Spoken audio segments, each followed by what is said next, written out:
नमस्कार विद्यार्थी भाइ बहिनीहरू, म नेपाली विषय शिक्षक आज अर्को कक्षा लिएर उपस्थित भएको छु।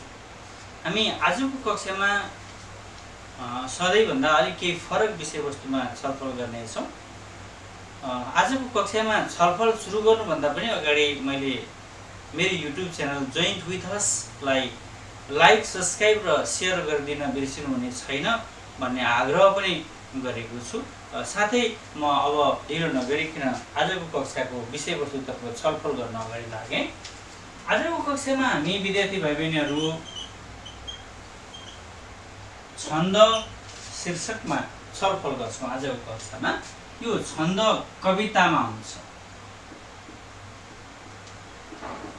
यो छन्द कवितामा हुन्छ। छन्द भनेको कतिपय विद्यार्थीहरू सुन्दाखेरि अलमल नहोस् भन्नको लागि मैले यो कवितामा हुन्छ भनेर लेखेँ। विद्यार्थी भाइ बहिनीहरू, अब आज हामी कविता पनि नेपाली विषयका कविताहरू, नेपाली भाषाका कविताहरू,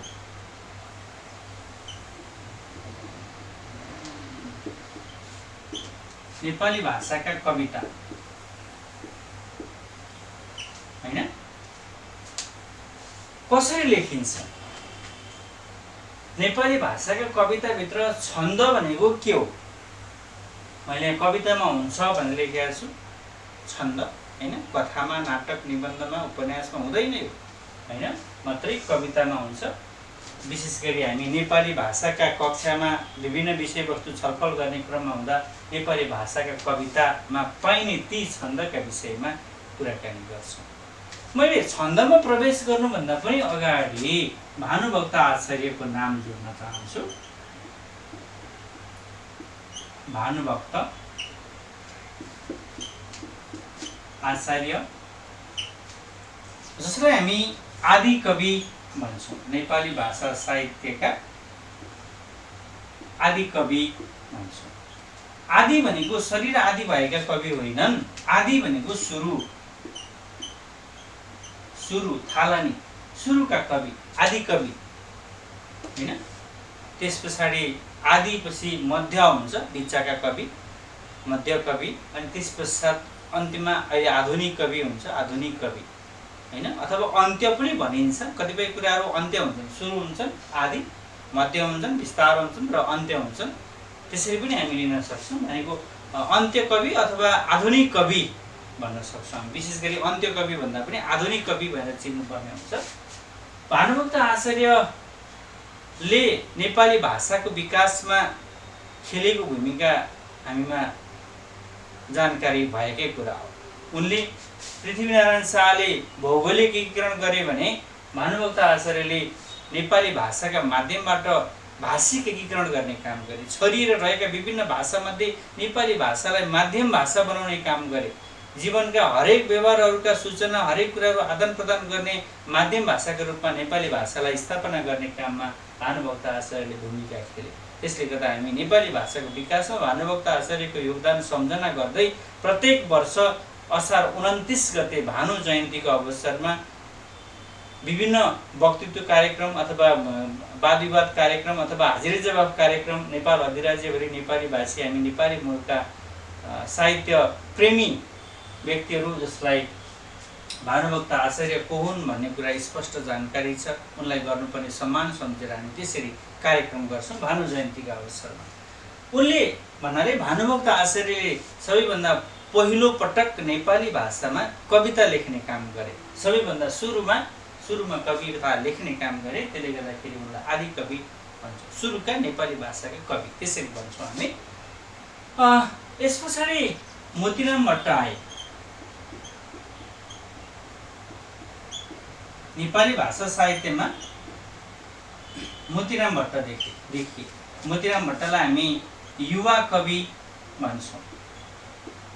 युवा कवि मोतीराम भट्ट हैन। अब युवा कवि भन्नाले युवा अवस्थामै नेपाली भाषा साहित्यमा कविता रचना गरेर नेपाली भाषा साहित्यमा छन्दका कुरालाई अथवा नेपाली भाषाको कविताको विकासलाई, नेपाली भाषाको उत्थान र नेपाली भाषाको प्रयोगलाई विस्तार गर्ने काममा मोतीराम भट्टले युवा भएर पनि महत्त्वपूर्ण भूमिका खेलेका छन्। त्यसले गर्दा उनलाई युवा कवि भन्छौँ हामी। कवि भानुभक्त आचार्यलाई आदि कवि, मोतीराम भट्टलाई युवा कवि। मैले यो किन जोडेँ भने यहाँ भानुभक्त आचार्यलाई चिनाउने काम मोतीराम भट्टले गरेका छन्। जब घाँसीबाट प्रेरित भएर भानुभक्त आचार्यले केही कविताहरू रचना गरे, ती कविताहरू आफ्ना मौलिक रचना थिएनन्। म कविताको कुरा किन गर्दैछु भने छन्दका कुरा सिकाउँदैछु आजको कक्षामा, र छन्द कवितामा आउँछ हैन। मैले सुरुमै उद्घोष गरेको छु। त्यसले गर्दा कविता लेखे, तर यिनले आफ्ना मौलिक रचना चाहिँ लेखेनन्। अरू भाषामा लेखिएका कविताहरूलाई नेपाली भाषामा अनुवाद गरेर भए पनि नेपाली भाषाको प्रयोगका माध्यमबाट नेपाली कविता लेख्ने कामको थालनी गरे भानुभक्त आचार्यले। विशेष गरी धेरै कविताहरू चाहिँ संस्कृत भाषामा रहेका कवितालाई नेपाली भाषामा अनुवाद गरे र संस्कृत भाषामा लगायत फारसी भाषा, बङ्गाली भाषा, उर्दू भाषा, हिन्दी भाषामा लेखिएका विभिन्न कविहरूका कविताहरूलाई नेपाली भाषामा अनुवाद गरेर नेपाली भाषाको आधार, अङ्ग्रेजीमा बेस भन्छौँ हामी, जग धरातल तयार पार्ने काम यी भानुभक्त आचार्यले गरे। उनले यस्ता कार्य त गरे, तर त्यतिखेर आजको जस्तो सूचना प्रविधिको समय थिएन र उनलाई अब चिन्ने अवस्था सम्भव थिएन। तर पछि मोतीराम भट्ट भारतमा बनारसमा संस्कृत शिक्षा सकेर नेपाल फर्किए। विक्रम सम्वत 1941 सालमा नेपाल फर्किए। उनी भारतमा रहँदा एउटा युगवाणी नामको पत्रिका प्रकाशन गरेर बसेका थिए। पत्रिका छपाउनको लागि एउटा टाइपराइटर पनि किनेका थिए र नेपाल फर्केर आउँदा 1941 सालमा उनले त्यो टाइपराइटर पनि लिएर आए। त्यति मात्रै नभएर उनले टाइपराइटर लिएर आएर नेपाली भाषा साहित्यमा कविता रचना गर्ने काम सुरु गरे र उनले लेखेका कवितालाई हामी श्रृङ्गारिक कविता भन्छौँ। उनले भनेको मोतीराम भट्टले लेखेका कवितालाई हामी श्रृङ्गारिक कविता भन्छौँ। श्रृङ्गारिक भावका कविता भन्नाले, श्रृङ्गारिक भाव भन्नाले कसैलाई फुर्क्याएर, विशेष गरी छोरी मान्छेका गुणगान गाउने, आहा तिमी कति राम्री कति सुन्दरी, यस किसिमको शैलीमा श्रृङ्गारिक धारा, श्रृङ्गारका कुराहरू, अङ्ग्रेजीमा मेकअप भन्छौँ। ती मेकअप गर्दा, श्रृङ्गार गर्दाखेरि छोरी मान्छेमा जुन सुन्दरता देखिन्छ त्यो सुन्दरताका बयान गरेर कविता रचना गर्ने र छोरी मान्छेलाई मक्क पार्ने, आफूतिर आकर्षित गर्ने, त्यस किसिमका कविताहरू लेख्ने काम मोतीराम भट्टले गरे। विक्रम सम्वत 1941 मा नेपाली कविताका विकासमा आधुनिक काल अगाडिको माध्यमिक काललाई टेवा दिने काम अथवा माध्यमिक कालको सुरुवात गर्ने काम यी श्रृङ्गारिक धाराका कवि, जसले श्रृङ्गारिक कविता लेखे, युवा कवि मोतीराम भट्टले आदिकवि भानुभक्त आचार्य, आदिकवि पदवी सुरुका कवि भानुभक्त आचार्यले अन्य भाषामा लेखिएका कवितालाई नेपाली भाषामा अनुवाद गरेका हुन्। त्यसर्थ नेपाली भाषाको विकासमा, नेपाली भाषामा साहित्य रचना गर्ने काममा, विशेष गरी कविता रचना गर्ने काममा भानुभक्त आचार्यको योगदान ठुलो छ भनेर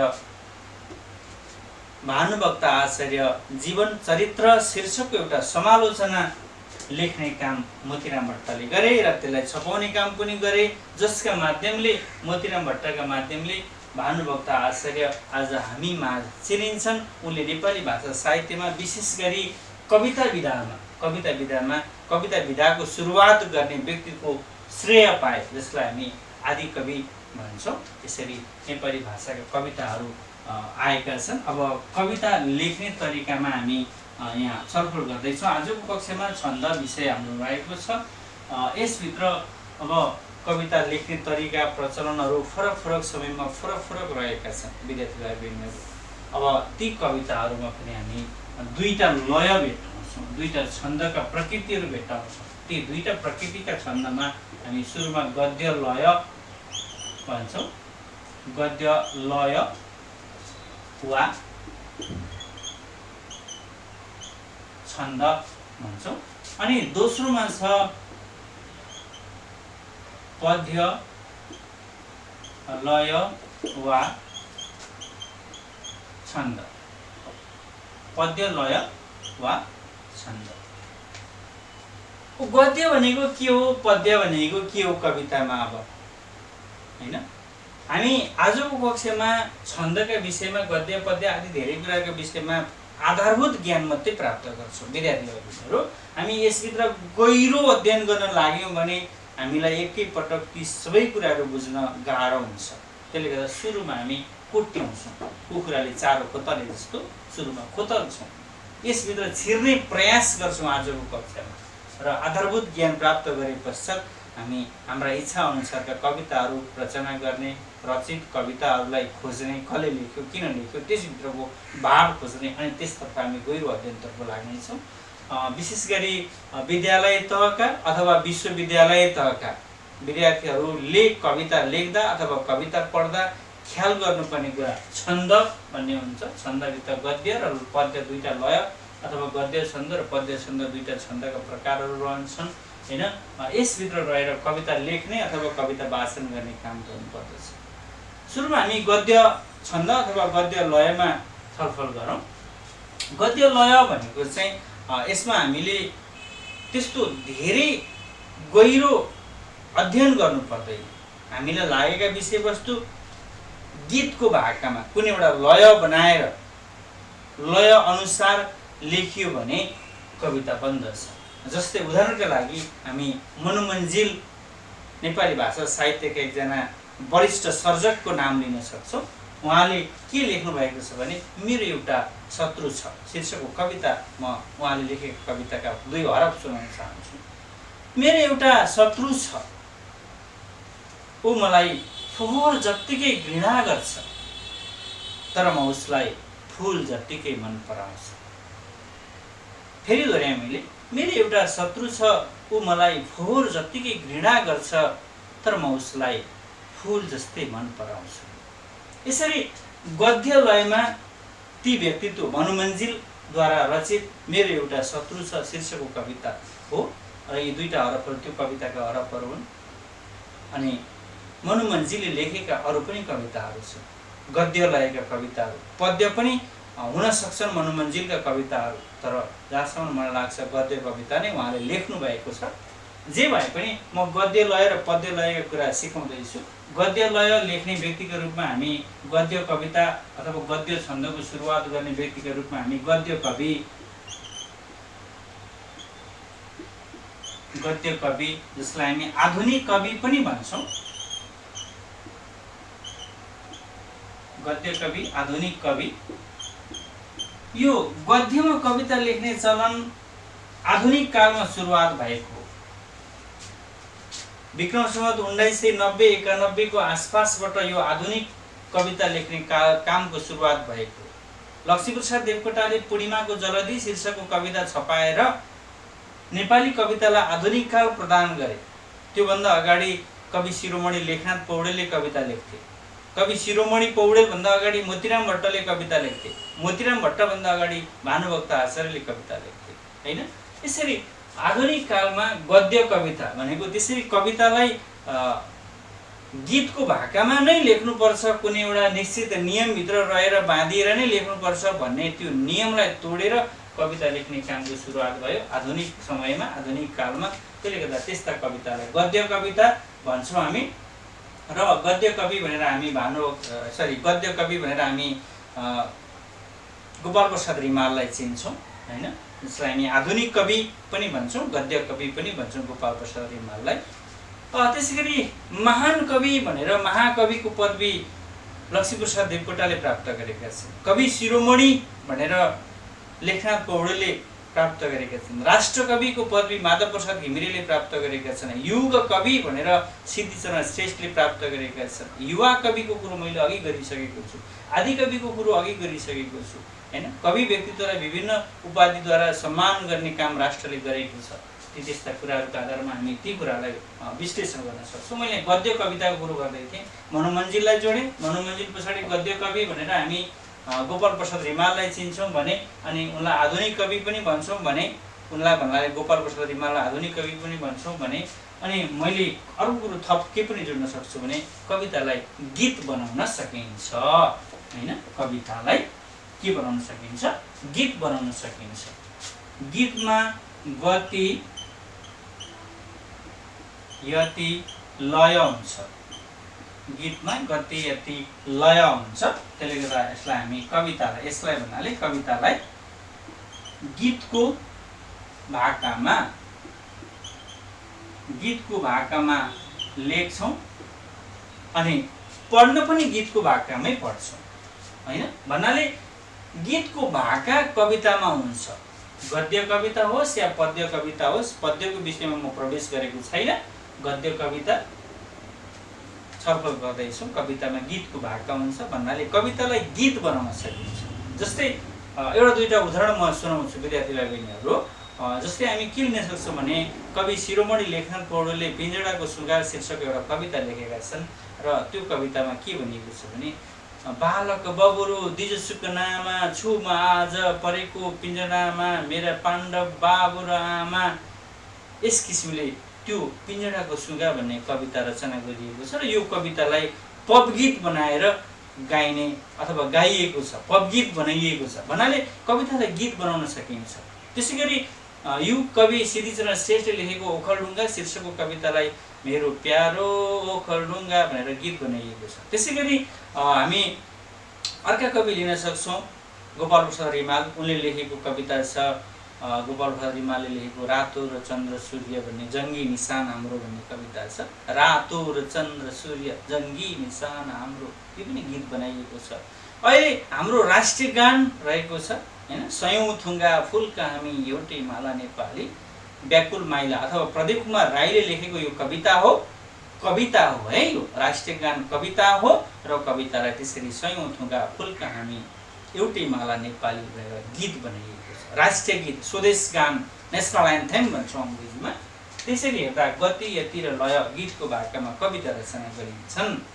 र कवितालाई मैले यहाँ छन्दसँग जोड्न खोज्दैछु हैन। अब यहाँ गति, यति र लयका कुरा आउँछन्। गति, यति, लय। गति भनेको कविता कति छिटो पढ्ने। मैले अब छन्दतिर लगेँ। छन्द विभिन्न प्रकारका हुन्छन्। त्यो छन्द अनुसार त्यो छन्द लेख्ने, छन्द पढ्ने नियम हुन्छ। त्यो नियम अनुसार कविता कति छिटो पढ्ने, कसरी लेख्ने, कतिवटा अक्षरका हरफहरू हुन्छन्, कुन छन्दमा गणसङ्केत के हुन्छन्। अब गणसङ्केत पनि म एकछिनमा जोडिहाल्छु। गणसङ्केत के हुन्छन्, यी कुराहरूका आधारमा कविता कति छिटो पढ्ने, कसरी पढ्ने भन्ने हुन्छ। त्यसलाई हामी गति भन्छौँ। अनि यति, अब कविता पढ्दा कविताको छन्दको नियम अनुसार बीचबीचमा कति अक्षरमा पुगेर विश्राम गर्ने। जस्तै एउटा हरफमा 17वटा अक्षर छन् भने सुरुमा 4 अक्षरमा रोकिने हो कि 5 अक्षरमा रोकिने हो कि 10 अक्षरमा रोकिने हो कि, त्यो एउटा कविता पढ्ने नियम हुन्छ। त्यसलाई हामी यति भन्छौँ। कुनै एउटा निश्चित सङ्ख्याको अक्षरमा गएर हामीले रोकिनुपर्ने हुन्छ। अङ्ग्रेजीमा स्ट्रेस भनेको त्यहाँ रोकिए जस्तो, पुरै रोकिने होइन, रोकिए जस्तो गर्नु, त्यसलाई हामी यति भन्छौँ। र लयलाई चाहिँ हामी अनुप्रास, अङ्ग्रेजीमा राइमिङ भन्छौँ, नेपालीमा चाहिँ अनुप्रास भन्छौँ हैन। त्यसरी अनुप्रासको लय हामीले त्यसरी राख्नुपर्छ, राइमिङ भन्नुपर्छ, राइमिङ वर्ड्स अन्तिममा राख्नुपर्छ, जसलाई हामी लय भन्छौँ। त्यसरी कविता रचना गरिएको हुन्छ। तर गद्य कवितामा चाहिँ यो लय चाहिँ सबै गद्य कवितामा रहँदैनन्। तर गद्य कवितामा लय रहँदैनन् भन्दैमा कविता मूल्यहीन चाहिँ हुँदैन हैन। लय नभए पनि गति र यति चाहिँ कवितामा हुन्छ। अनि त्यसभित्र एउटा छुट्टै मिठासपन हुन्छ। त्यसभित्रको त्यो कविताले बोकेको भावले हामीलाई गहिरो कुरा बुझाउँछ, गहिरो अभिव्यक्ति बोध गराउँछ। त्यसबाट हामी गर्व गर्छौँ, गौरवान्वित हुन्छौँ। त्यसले गर्दा गद्य कविता त्यसरी कुनै कथा लेखे जस्तो, कविता लेखे जस्तो, तर हरफ बनाएर कुनै एउटा छुट्टै स्वतन्त्र शैलीमा लेखिन्छ, जसको काम गोपाल प्रसाद रिमालले गरे र उनलाई गद्य कवि भन्छौँ। र आधुनिक काल दिने काम चाहिँ महाकवि लक्ष्मीप्रसाद देवकोटाले गरे। महाकवि लक्ष्मीप्रसाद देवकोटाको इच्छा कविता हैन, कुन मन्दिरमा जान्छौ यात्री, कुन मन्दिरमा जाने हो, कुन सामग्री पूजा गर्ने, साथ कसरी लाने हो, यो कवितालाई गीत बनाइएको छ। यसरी कविता नै गीत हो। गीतको भाकामा मैले कविता हुन्छ भनिसकेको छु। गति गति लयका कुराहरू हुन्छन् हैन। अब त्यसरी कविता लेखिन्छ भने त्यस किसिमको कवितालाई गद्य कविता भन्छौँ। यसमा कुनै निश्चित नियम, निश्चित सिमाना हुँदैन। यसलाई हामी आफ्नो तरिकाले गीतको भाका बनाएर, हरफ बनाएर, सठिक छोटा छोटा हरफ बनाएर हैन, एक शब्दे हरफ, दुई शब्दे हरफ अथवा 10 शब्दे हरफ पनि हुन सक्छन्। पहिलो हरफ 10 शब्दे छन् अथवा 7 शब्दे छ भने दोस्रो हरफ 2 शब्दे पनि हुन सक्छ, 3 शब्दे पनि हुन सक्छ। त्यसरी कुनै एउटा नियमभन्दा बाहिर रहेर स्वतन्त्र तरिकाले लेखिने कवितालाई हामी गद्य लयका कविता, गद्य छन्दका कविता भन्छौँ। बाँकी कुरा मनोमञ्जिललाई मैले जोडेँ अनि अरू गोपाल प्रसाद रिमाललाई पनि जोडेँ। लक्ष्मीप्रसाद देवकोटाको स्वच्छन्दतावादी कविता लेखन, जसले विक्रमसम्वत 1991 सालमा शारदा पत्रिकामा पूर्णिमाको जलधि शीर्षकको कविता छपाए, जो स्वच्छन्दतावादी धाराको कविता थियो। त्यो चाहिँ हाम्रो यो पद्य कविता थिएन, गद्य कविता थियो। त्यसले गर्दाखेरि त्यसलाई हामी स्वच्छन्दतावादी कविता भन्छौँ। र त्यही कविता मार्फत नेपाली कविता साहित्यमा आधुनिक काल प्रवेश गरेको हो। त्यसले गर्दा आधुनिक काल भित्र्याउने कविका रूपमा हामी महाकवि लक्ष्मीप्रसाद देवकोटालाई चिन्छौँ। त्यस पछाडि गद्य कवि, आधुनिक कवि भनेर गोपाल प्रसाद रिमाललाई चिन्छौँ। ती कुराहरू मैले अघि भनिसकेको छु। त्यसरी यहाँ गद्य कवितामा पनि गति, यति र लयका कुराहरू रहन्छन्। अब यस पछाडि बल्ल हामी हाम्रो शीर्षकको विषयवस्तुमा प्रवेश गर्छौँ। छन्द भनेको अब पद्य लय, पहिलो गद्य लयका कुरा गरेँ, अब पद्य लय अथवा पद्य छन्दमा प्रवेश गरौँ। पद्य छन्दका प्रकारहरू हुन्छन्। पहिलो प्रकारमा हामी लिन सक्छौँ वाणिक छन्द।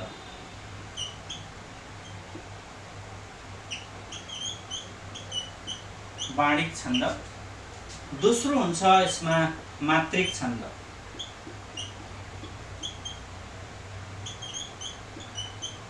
वाणिक छन्द, मात्रिक छन्द। तेस्रो हुन्छ वर्णमात्रिक छन्द।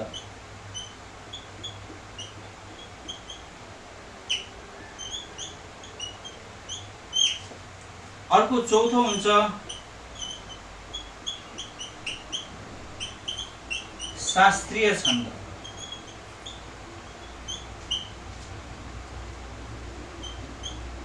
अर्को पाँचौं हुन्छ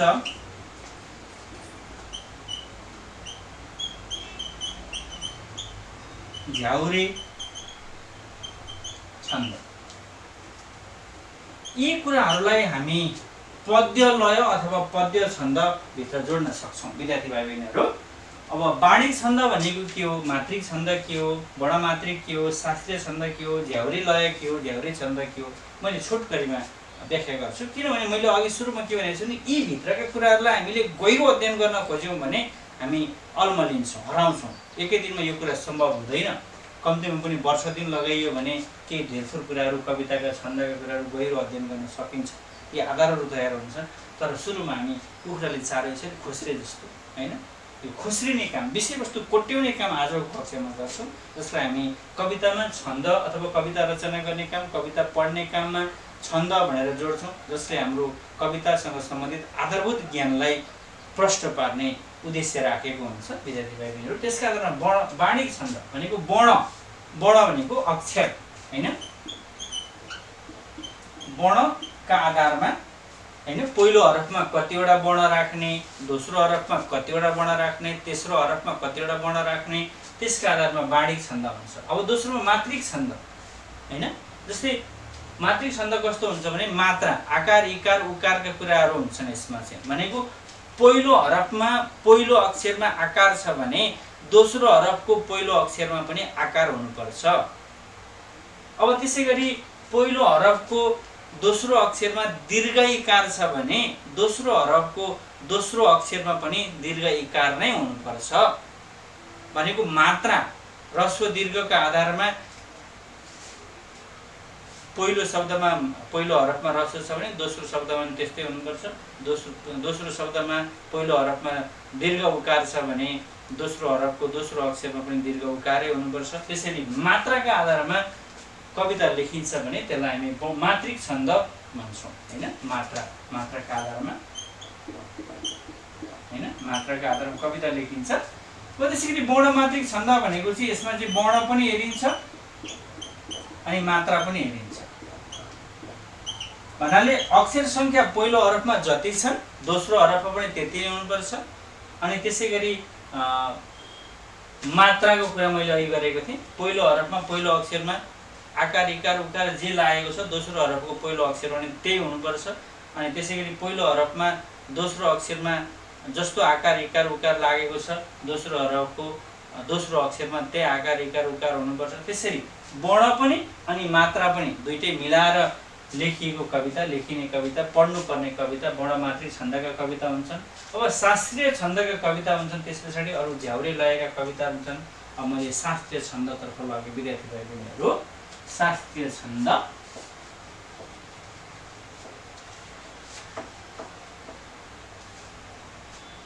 अहिले मैले भर्खरै लेखेका ती 5 प्रकारका छन्दहरू चाहिँ पद्य लयभित्र पर्छन् है विद्यार्थी भाइ बहिनी। मैले यहाँ दोस्रोमा लेखेका थिएँ पद्य छन्द भनेर लेखेका थिएँ हैन, पद्य छन्द अथवा लय लेखेका थिएँ। यसभित्रका 3वटा मैले अघि मौखिक रूपमा भनिसकेँ। मैले बाँकी कुरा चाहिँ यसभित्रको गहिरो अध्ययन आजकै कक्षामा एकै दिन गर्न खोजियो भने हामी हराउँछौँ, अल्मलिन्छौँ, त्यसो गर्दैनौँ। त्यसले गर्दाखेरि अब यहाँभित्र हामी शास्त्रीय छन्दमा जान्छौँ। अब शास्त्रीय छन्द।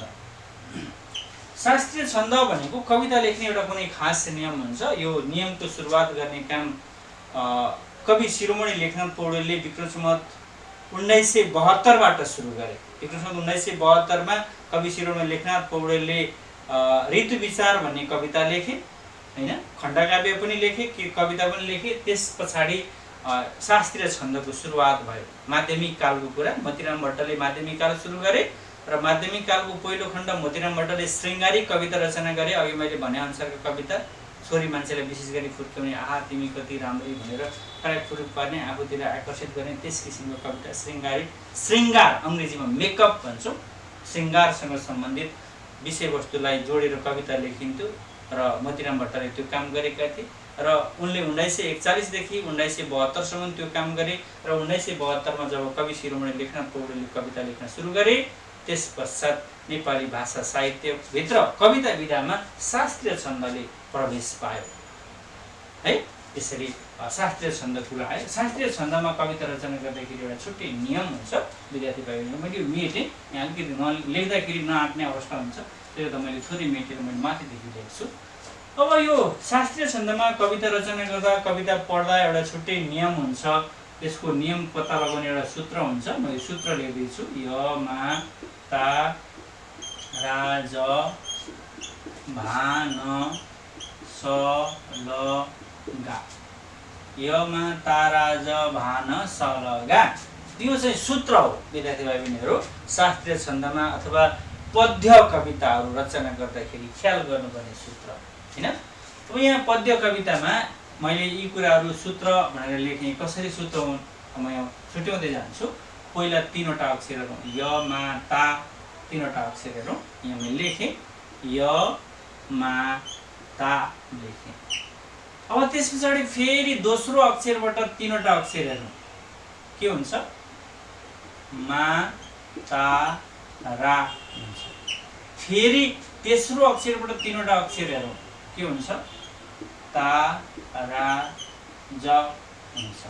फेरि अर्को चौथो अक्षरबाट हैन रबाट हेरौँ, रा ज भा भन्ने हुन्छ यहाँको। रा ज भा 3वटा अक्षरको समूह आयो। त्यसैगरी अब जबाट सुरु गरौँ। ज भा न, ज भा न। अब त्यसैगरी जभानबाट नबाट भबाट सुरु गरौँ। भबाट ज भा न भएपछि जबाट भयो। अब भबाट भा न स हैन, यहाँ 3वटा अक्षर आयो। भा न स। अब फेरि नबाट सुरु गरौँ। न स ल, न स ल। फेरि अब सबाट सुरु गरौँ। स ल गा। अब अन्तिममा यी 2टा अक्षरलाई, यी 2टा अक्षरलाई चाहिँ अहिले मैले भर्खर यहाँ लेखे अनुसार 3वटा अक्षरको समूह बनाउन मिल्दैन। त्यसो भएपछि अब हामीले यसलाई सुरुमा ल लेख्छौँ अनि दोस्रो गा अलग अलग लेख्छौँ। अब ल भनेको के त भन्दा ल भनेको लघु हैन। अब गा भनेको के? गा भनेको गुरु। अब लघु भनेको के? लघु भनेको ह्रस्व। अनि गुरु भनेको दीर्घ। विद्यार्थी भाइ बहिनीहरू, अब फेरि लघुलाई हामी यी कुराका आधारमा यहाँ के भन्छौँ भने ह्रस्व लेख्छौँ। ह्रस्वलाई हामी कविताको यो छन्दको नियम अनुसार ह्रस्वलाई आई लेख्छौँ है। अनि त्यस पश्चात दीर्घलाई एस लेख्छौँ। विद्यार्थी भाइ बहिनीहरू, अब मैले यहाँ ल भनेको लघु, ह्रस्व, अनि आई लेखेँ, गा भनेको गुरु, दीर्घ, एस लेखेँ हैन। यहाँ आई लेखेँ, एस लेखेँ, ह्रस्व, दीर्घ। कविता मैले अघि वर्णमात्रिक, मात्रिक, बाणिक छन्दको कुरो गरेका थिएँ। त्यसपछि शास्त्रीय छन्दको हामी छलफल गर्दैछौँ। यी कुराहरू वर्णमात्रिक, मात्रिक र बाणिक छन्दमा पनि प्रयोग हुन्छन्। धेरै कुराहरू छन् यहाँ कवितामा। मैले अघि पनि सुरुमै उल्लेख गरेको छु, कविताका सबै कुराहरू अध्ययन गर्नलाई हामी समय चाहिन्छ। एकैचोटि आजको कक्षामा, एकै दिनको कक्षामा त्यो सम्भव हुँदैन। हामी आधारभूत कुरा मात्रै खोतल्छौँ, त्यस पछाडि हामी हाम्रो इच्छाअनुसारको कविताको क्षेत्र, विषयवस्तुको क्षेत्र हेरेर कविताको गहिरो अध्ययनतर्फ लाग्छौँ। यो चाहिँ आधार तयार गर्ने, बेस भन्छौँ अङ्ग्रेजीमा, त्यो आधार तयार गर्ने कामको लागि आजको कक्षा रहेको छ। मैले ह्रस्व र दीर्घ लेखेँ। अब यहाँ ह्रस्व दीर्घ भने के त भन्दा आकार, इकार, उकार लागेको छ भने यी तीनवटा अक्षरका समूहमा लागेको छ, आकार लागेको छ भने दीर्घ छ भन्ने हैन। दीर्घ भनेको एस लेख्ने, लागेको छैन भने आई लेख्ने। अब त्यसका आधारमा यहाँ यमा आकार लागेको छैन, आई लेख्नु पर्यो। अरु दुईटामा लागेका छन्, एस एस लेख्नु पर्यो हैन। अब यहाँ तीनटैमा लागेका छन्, एस एस एस लेख्नु पर्यो। यहाँ दुईटामा छन्, एउटामा छैन, एस एस आई लेख्नु पर्यो हैन। अब त्यसैगरी यहाँ अगाडिकोमा छ, बिचकोमा छैन, फेरि अन्तिमकोमा छ, त्यसरी लेख्नु पर्यो हैन। अब यहाँ फेरि जबान लेख्दाखेरि यहाँ के लेख्नु पर्यो भने सुरुमा ह्रस्व छ, बिचमा दीर्घ छ, अनि फेरि ह्रस्व छ हैन। फेरि यहाँ सुरुमा चाहिँ दीर्घ छ, अनि पछाडि दुईटा ह्रस्व ह्रस्व रहेका छन्। यहाँ मैले ह्रस्व दीर्घको अघि राखेको छु। यहाँ चाहिँ तीनटै ह्रस्व ह्रस्व छन्, ह्रस्व ह्रस्व ह्रस्व हैन। यहाँ चाहिँ अन्तिमको दीर्घ छ भनेपछि ह्रस्व ह्रस्व दीर्घ यसरी रहेको छ हैन। अब यसका आधारमा मैले यसरी गण सङ्केत छुट्याउँछु। विद्यार्थीहरू, मैले यो कुरो किन गरिरहेको छु भने यहाँ अघि सूत्र लेखेँ, सूत्रलाई यसरी टुक्राएँ, कविता लेख्ने, कविता पढ्ने नियमका कुराहरू मैले जोडेँ। अनि अब छन्दका कुरामा हामी यी कुराहरू जोड्दैछौँ हैन। छन्दमा मैले अघि गद्य कविता छन्द, गद्य लय र पद्य लयका कुरामा यी कुराहरू जोड्दैछु। गद्य मैले सकिसकेँ, अनि अब पद्यको कुरामा यी कुराहरू जोडिएका छन्, थपिएका छन्। पद्यमा पनि अर्को एउटा झ्याउरे लय छ हामीसँग, यस पछाडि हामी त्यो झ्याउरे लयका कुरा पनि गर्नेछौँ हैन। अब यहाँ छन्दको एउटा सूत्रको नियम आयो, यहाँ सूत्र पत्ता लगाउने मैले यसरी लेखेँ। अब यसका आधारमा हामी यो समूहलाई सुरुमा हामी य अक्षरबाट सुरु भएकोले गर्दा यसलाई हामी य गण भन्छौँ। अब यहाँ त्यसै गरी अघि जस्तै मबाट सुरु भएको छ, यहाँ यबाट सुरु भयो य गण, यहाँ मबाट सुरु भयो म गण। त्यसै गरी यहाँ तबाट सुरु भयो त गण। विद्यार्थी भाइ बहिनीहरू, त्यसै गरी यहाँ रबाट सुरु भयो र गण हैन। त्यस पछाडि यहाँ जबाट सुरु भयो ज गण हैन। यसमा फेरि भबाट सुरु भयो भ गण। अब यसमा फेरि नबाट सुरु भयो न गण। यसमा फेरि सबाट सुरु भयो स गण हैन। बाँकी कुराहरू चाहिँ मैले अघि भनिसकेको छु यी कुराहरूलाई हैन। अब यसका आधारमा हैन, यसका आधारमा हामीले यो सूत्रका आधारमा अब छन्द यसरी लेख्नु छ। य गण भनेको यो माता, यो सङ्केत हुन्छ, सुरुको अक्षर ह्रस्व हुन्छ, दुईटा अक्षर त्यस पछाडिका दीर्घ हुन्छन्। त्यसका आधारमा यहाँ कविता यसरी दीर्घ रचना गर्दै जानुपर्छ। अब म लेख्दै गएँ है। अब यसका आधारमा गण सङ्केत के रहेछन् त? सुरुमा हामीलाई के छ? य गण भनेर मैले अघि लेखेको छु, य माता, य गण, य गण। अनि दोस्रो के लेखेँ? म गण। तेस्रो के लेखेँ? त गण। चौथो के लेखेँ? र गण। अनि त्यसै गरी पाँचौं के लेखेँ? ज गण हैन, ज गण। छैटौं के लेखेँ? भ गण। सातौं के लेखेँ नगण,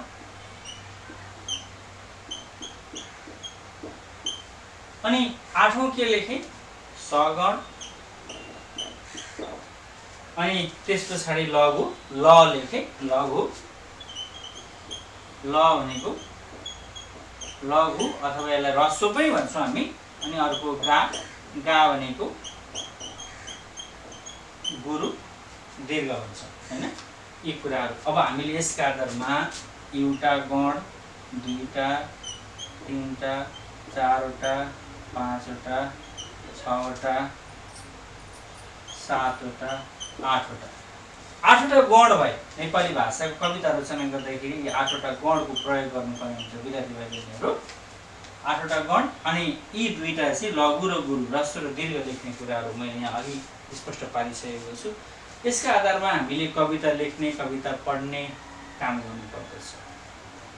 यसरी मैले यो मेटाएँ विद्यार्थी भाइ बहिनीहरू। यसरी लेखिएका कविताहरू हामी विद्यालयमा अध्ययन गर्ने विद्यालयका विद्यार्थीहरूका पाठ्यपुस्तक, नेपाली पाठ्यपुस्तकमा पनि रहेका हुन्छन् र विश्वविद्यालय भनेको क्याम्पस पढ्ने, जसलाई हामी अङ्ग्रेजीमा युनिभर्सिटी भन्छौँ, नेपालीमा विश्वविद्यालय अध्ययन गर्ने विद्यार्थीहरूले नेपाली विषय अध्ययन गर्दाखेरि लेखिएका अध्ययन गर्नुपर्ने कविताहरूका पनि नियमहरू यसरी रहेका हुन्छन्। मैले भर्खर उल्लेख गरेअनुसार कविता पढ्ने नियम अनि कविता लेख्ने नियम त्यसरी रहेको हुन्छ। गद्य कविता र पद्य कविताका कुराहरू जस्तै 10 कक्षाको हकमा हामीले हेर्ने हो भने मानिलिए एउटा वर्षा कविता छ, त्यसमा कुनै एउटा छन्द धेरै प्रकारका हुन्छन्। अनुष्टुप छन्द हुन्छ, वंशस्थ छन्द हुन्छ, वसन्त तिलका छन्द हुन्छ, सादुल बिक्री छन्द हुन्छ, मन्दाक्रान्त छन्द हुन्छ, धेरै हुन्छन् छन्दका प्रकारहरू। ती छन्दका प्रकार अनुसार ती छन्दका अलग अलग नियम हुन्छन् भन्ने कुरा मैले अघि नै उद्घोष गरिसकेको छु। त्यो नियम अनुसार हामीले ती नियमहरूको पालना गरेर छन्दका कविता लेख्नुपर्छ, शास्त्रीय कविता लेख्नुपर्छ, गद्यका कविता लेख्नुपर्छ, पद्यका कविता लेख्नुपर्छ, मात्रिक छन्दका कविता लेख्नुपर्छ, बाणिक छन्दका लेख्नुपर्छ, वर्णमात्रिक छन्दका लेख्नुपर्छ र पढ्ने तरिका पनि तिनीहरूका नियमका आधारमा कुनै एउटा निश्चित तरिका हुन्छन्। कति अक्षरमा गएर विश्राम गर्ने अनि कति अक्षरका हरफ हुन्छन्, ती कुराहरू हुन्छन् हैन। ती कुराका आधारमा 10 कक्षामा रहेको एउटा वर्षा शीर्षकको कविता छ।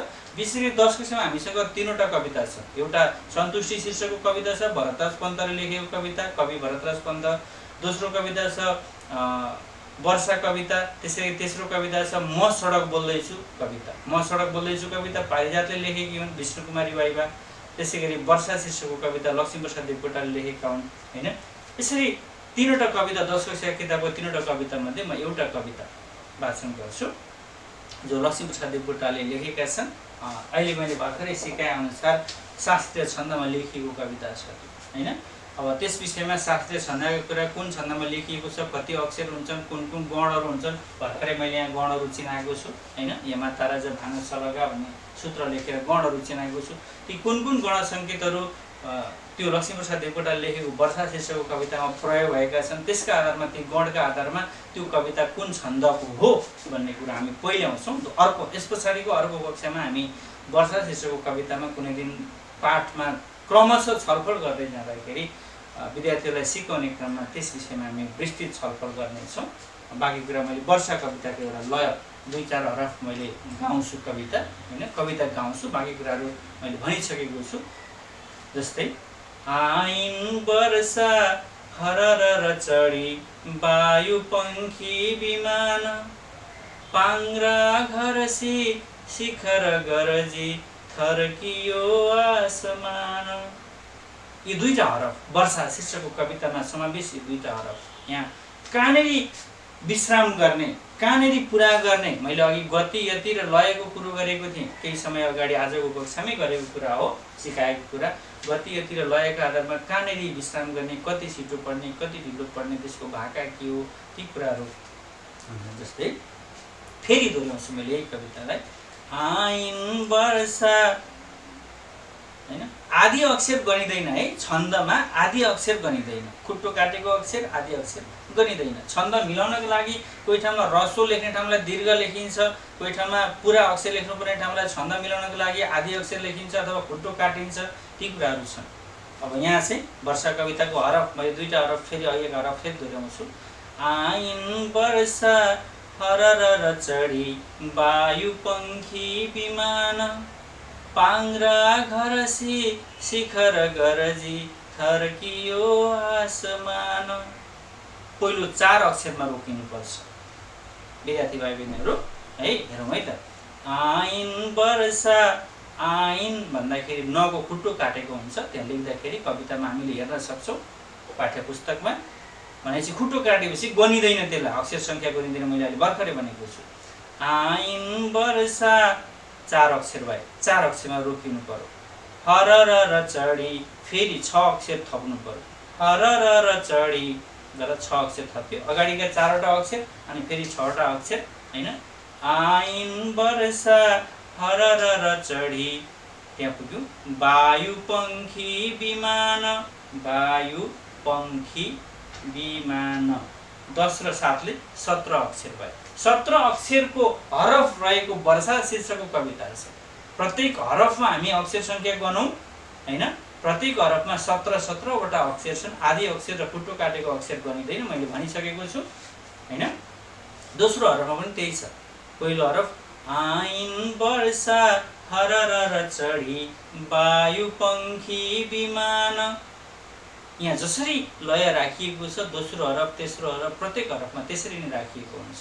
दोस्रो हरफ पाङ्रा घरसी शिखर गरजी थर्कियो आसमान। हेरौँ है। पाङ्रा, पाङ्रा भन्दा म आदि हुन्छ, पाङ्रा 2टा अक्षर भयो। घरसी भन्दा 2टा अक्षर भयो, 4वटा अक्षर भयो। अघि जस्तै पहिलो हरफमा 4 अक्षरमा विश्राम गर्नु पर्थ्यो। यति भन्ने मैले सिकाएको थिएँ गति यति लयमा। यति भनेको चाहिँ रोकिए जस्तो गर्नुपर्छ भनेको थिएँ हैन। पाङ्रा घरसी पहिलो हरफमा 4 अक्षरमा रोकिए जस्तै हैन। आइन वर्षा 4 अक्षरमा रोकिए जस्तै। दोस्रो हरफमा पाङ्रा घरसी, अब पहिलो हरफमा हरर चढी 6वटा अक्षर थिए। दोस्रो हरफमा फेरि दोस्रो 4वटा हरफ आउँछ है त। पहिलो 6वटा अक्षर आउँछन्। जस्तै पाङ्रा घरसी सुरुका 4वटा भयो, दोस्रो 6वटा। शिखर गरजी, शिखर गरजी हैन। थर्कियो आसमान 7वटा अक्षर, 17वटा अक्षर भयो हैन। झिल्के झिल्का अचल मुख भो त्रासले नील गाढा चुली नागिन प्रकृति कलिलिन देखिँदै दूर टाढा। यसरी फरफर पार्छिन् चदर हलुका लत्रिँदो मेघ होइन। एउटा मोती लुङ नपहिरी चित्त बुझ्ने हुँदैन। उल्टो झोली रतन निधिका स्नेहले मुस्कुराइन् हैन। यसरी कविताको लय, वर्षा कविताको लय हुन्छ। छन्दमा कुन छन्दमा छ, कति अक्षरमा लेखिएका छन्, ती कुराहरू हामी विस्तृत कुरा पाठसँग सम्बन्धित कुराहरू म छलफल गर्नेछु। आजको कक्षा हाम्रो छन्द शीर्षकको रहेको छ। त्यसमा त मैले एउटा कविताको लय राखेँ। त्यसैगरी अर्को एउटा कवि शिरोमणि लेखनाथ पौडेल लेखेको सादुल विकृत छन्द छ हैन। जस्तै सादुल विकृत छन्दको कविता के छ भने चरीको विलाप भन्ने एउटा कविता छ हैन। सिकारीको झन्टा तन बीच परे थियो जब अनि, सिकारीको झन्टा तन बीच परे थियो जब अनि, चरी बोल्यो चिची गरिकन कठै व्याकुल बनी। यसरी कविताको लय फरक फरक हुन्छ हैन।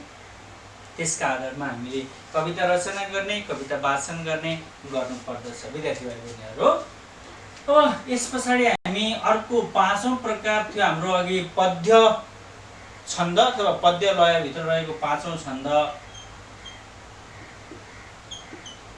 झ्याउरे छन्द अथवा लय। झ्याउरे छन्द अथवा लय हामी यतातिर जान्छौँ। यो पनि छन्दभित्रै पर्दछ। छन्दभित्रै मैले छन्दको कुरामा आधारभूत कुराहरू सिकाउँदैछु आजको कक्षामा विद्यार्थी भाइबहिनीहरू।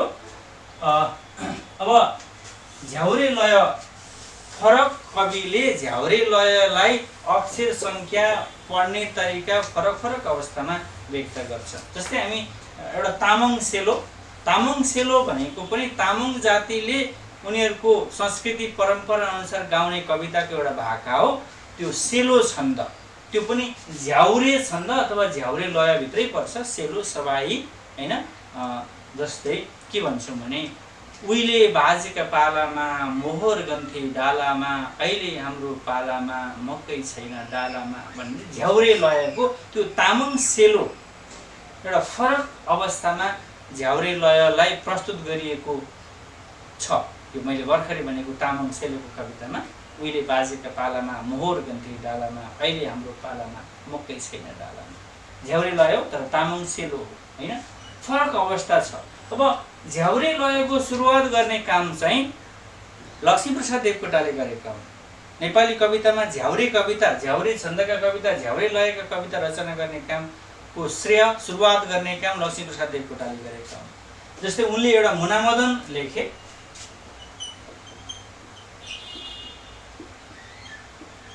मुनामदन यो खण्डकाव्य हो।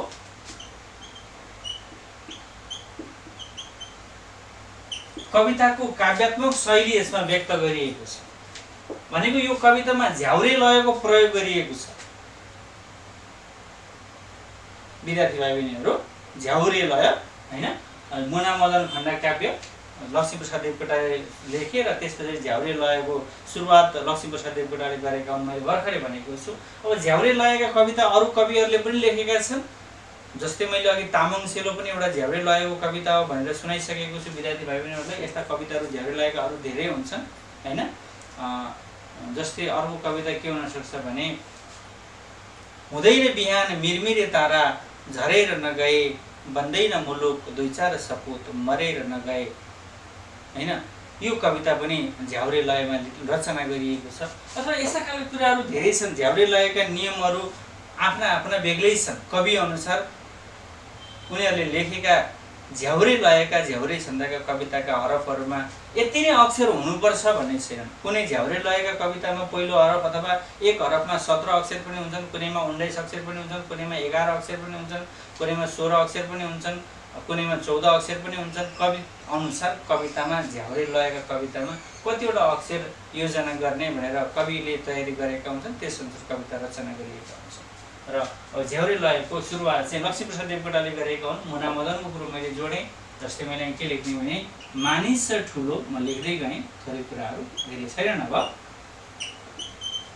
मानिस ठुलो दिलले हुन्छ,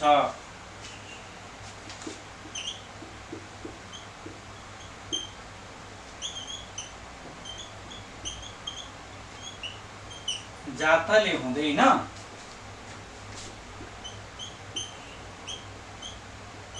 छेत्रीको छोरो यो पाउ छुन्छ, घिनले छुँदैन। अब यसै गरी हामी हातका मैला भन्छौँ हैन, के भन्छौँ? हातका मैला भन्छौँ नि, के भन्छौँ हामी कवितामा भन्छौँ नि, हातका मैला सुनका थैला के गर्नु धनले, सागर सिस्नु खाएको बेस आनन्दी मनले। यही लयमा मुनामदनभित्रै समेटिएको त्यो अर्को कविताको श्लोकभित्र परे दुईटा हरफहरू हुन्। अब यहाँ मैले के लेखेँ भने मानिस भन्ने पहिलो हरफमा 3वटा अक्षर छन्, दोस्रोमा पनि 3वटा अक्षर छन् हैन। यहाँ 3वटा अक्षर आए भनेको 3 आयो। अब यहाँ पहिलो हरफमा दोस्रो दुईटा शब्द, सरी दुईटा अक्षरको एउटा शब्द छ, दोस्रो हरफमा पनि दुईटा शब्दको एउटा अक्षर छ हैन। अब यसका आधारमा हामी यहाँ के जान्दछौँ भने यहाँ दुईटा अक्षरको हरफ अथवा पहिलो शब्द अथवा पहिलो 3वटा अक्षर हुँदा रहेछन्। लक्ष्मीप्रसाद देवकोटाको झ्याउरे लय है यो, फेरि अरूको झ्याउरे लय अलिक बेग्लै हुन्छ। झ्याउरे लयमा कुनै खास नियम हुँदैन। गाउँघरका प्रचलित लोक परम्परामा आधारित श्लोकहरूलाई झ्याउरे पारामा, गाउँले पारामा अभिव्यक्त गरिएको हुन्छ। नेपाली संस्कृति परम्परा झल्कने अवस्थामा व्यक्त गरिएको हुन्छ। यहाँ मानिस ठुलो दिलले हुन्छ, जातले हुँदैन भन्दा यहाँ मानिस भन्ने पहिलो शब्द छ, 3वटा अक्षर छन् अनि दोस्रो हरफमा पनि छेत्रीको छोरो यो पाउ छुन्छ घिनले छुँदैन भन्दाखेरि पहिलो 3वटा शब्दहरू छन्, 3वटा अक्षरहरू छन् भनेपछि 3 भयो। अब पहिलो हरफको दोस्रो 2टा अक्षर छ, 2टा अक्षरको एउटा शब्द छ, अनि त्यसैगरी दोस्रो हरफमा पनि 2टा अक्षरको एउटा शब्द छ, 3 2 भयो हैन। अब त्यसैगरी यहाँ हामी लिन सक्छौं हैन, दिलले भन्दा 3वटा अक्षर छन् पहिलो हरफमा, अनि दोस्रो हरफमा पनि यो पाउ भन्दा 3वटा अक्षर छन्, यहाँ पनि 3टा भएपछि 3 आयो फेरि हैन। अब त्यसैगरी यहाँ हुन्छ छुन्छ गर्दाखेरि यहाँ कति अक्षर छन्, यहाँ 2टा अक्षर छन् विद्यार्थी भाइ बहिनीहरू। अब त्यसैगरी फेरि यहाँ कति अक्षर छन्, यहाँ 3वटा अक्षर छन्, अनि फेरि अन्तिममा पनि के छन् विद्यार्थी भाइ बहिनीहरू, 3वटा अक्षर छन्। यसरी लक्ष्मीप्रसाद देवकोटाले प्रयोग गर्ने झ्याउरे छन्द अथवा झ्याउरे लयको तरिका चाहिँ यस्तो हो। तर मैले पटक पटक भनेको छु, झ्याउरे लय पनि विभिन्न कविहरूले फरक अक्षर संख्या, अनि यहाँ मैले भर्खरै 3 2 3 2 3 3 लेखेँ, योभन्दा अलि फरक संख्यामा रचना गरिएका हुन्छन् हैन। अब यसका आधारमा लक्ष्मीप्रसादको झ्याउरे चाहिँ 3 2 3 2 भनेको यो एउटा 3 अनि यो 2 यहाँ सुरुमा आयो, अनि फेरि अर्को 3 अनि यो 2 यहाँ आयो, अनि फेरि त्यस पछाडि के बाँकी रह्यो, यो एउटा 3 अनि यसमा फेरि यो 3 जोड्दा 3 भनेको 3 2 3 2 3 3 को अवस्थामा लक्ष्मीप्रसाद देवकोटाका झ्याउरे कविता रचना गरिएका छन्। यसलाई कसरी पढ्नु पर्यो भने, मानिस ठुलो हैन, मानिस 3 अक्षर भए, ठुलो 2 अक्षर भए, दिलले 3 अक्षर भए, हुन्छ 2 अक्षर भए, जातले 3 अक्षर भए, हुँदैन भन्दा 3 अक्षर भए हैन। भनेको 3 2 3 2 3 3 दोस्रो हरफ पनि त्यही छ। र अघि मैले भनेको मुना मदनको अर्को कविता लक्ष्मीप्रसाद देवकोटाले लेखेको झ्याउरे लयको कविताभित्र समेटिएका कविताका हरफहरूमध्ये के भन्छ भने, हातको मैला, हातको 3वटा अक्षर, मैला 2 अक्षर, सुनको थैला, सुनको 3 अक्षर आए, थैला 2 अक्षर, अनि फेरि के गर्नु भन्दा 3 अक्षर भए, धनले भन्दा फेरि 3 अक्षर भए हैन। अनि सागर भन्दा 3 अक्षर भए, सिस्नु 2 अक्षर भए, खाएको भन्दा 3 अक्षर भए, बेस भन्दा 2 अक्षर भए, आनन्दी भन्दा 3 अक्षर भए, मनले भन्दा 3 अक्षर भए। यो लक्ष्मीप्रसाद देवकोटाको झ्याउरे हो। मैले अघि तामाङ सेलोको पनि कुरो गरेको थिएँ, फरक अवस्था झ्याउरे लयमा रहन्छन् हैन। झ्याउरे लयमा अक्षर संख्या यति नै हुनुपर्छ भन्ने छैन। मैले अघि के भनेको छु भने, कसैले लेखेको झ्याउरे लयमा 12वटा अक्षर हुन सक्छन्, कसैले लेखेकोमा 14वटा अक्षर हुन सक्छन्, कसैले लेखेकोमा 17वटा हुन सक्छन्, कसैले लेखेकोमा 19वटा, कसैले 18, कसैले 21 अक्षरका हरफहरू पनि रचना गरेको हुन्छन्। झ्याउरे लयका कविता चाहिँ फरक अवस्था हुन्छन्। लक्ष्मीप्रसाद देवकोटाको झ्याउरे लय चाहिँ यस्तो छ हैन।